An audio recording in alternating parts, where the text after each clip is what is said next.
Welcome to another Chef Knives to Go quick look product review. I'm Steve Gamache, and we are looking at the Shibata Kotetsu Bunka 135mm knife.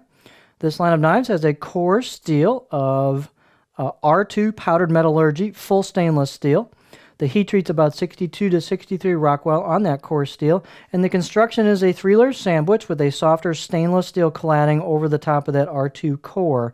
It's really hard to see the cladding line, but we'll see if we can look at it close up. These knives are thin, really high quality fit and finish, very well done blades. The weight on this is about 81 gram or 2.9 ounces, so it's very light and nimble. The blade length is right about 135 on the edge, or just a little bit over 5 inches, and the overall length was close to 10.5 inches on this knife. The spine thickness at the back of the blade here at the heel is about 2 millimeters, and we pretty much just hold that 2 millimeters all the way until we hit the turn towards that sword style tip, and then we taper down towards the very thin tip on these. These are quite thin at the edge for high performance. The blade height is quite generous, as is this Bunka style, 40.9, almost 41 millimeters high is the dimensions on this blade.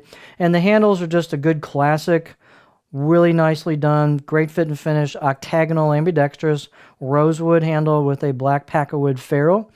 Handle circumference on this right here, where the ferrule meets the main part of the handle, is about 67 millimeters or 2.6 inches for a little thinner profile to fit the knife well. And as you can see, these have a Masakage style curved choil into the neck or imato. Fit and finish on these blades is excellent. It's top notch. So you've got a machine finish on these blades. At least it looks like that. It might be hand done, but it's got that nice consistency of a machine finish on it. And you can see hand chiseled kanji, well done. You can see really good convexing done. The grind is really nice on these things. I don't know if you can see that cladding line. It's very faint even in person, but it's there. So that's where the core steel peeks through right at the edge.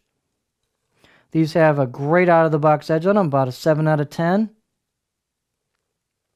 And you can just feel that grind starting about right there, coming down nicely into the edge. So really superb job on the grind on these.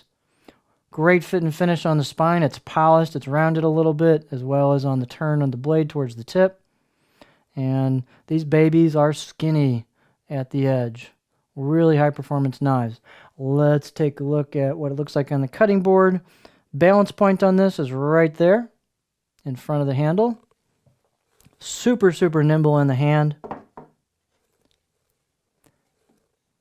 On a cutting board, which these definitely have tons of clearance, you'll see just a gentle curve, not much of a flat spot.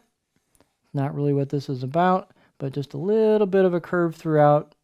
You're not going to get real high on these before the tip digs in. That's not the style of knife. You've definitely got to be careful with these Bunka styles on the tip, because the tip's kind of right out there for you to knock on things or dig into the cutting board and hurt it. So you got to be a little more careful with these. But they are little lasers, so these babies perform really well. So if you're looking for a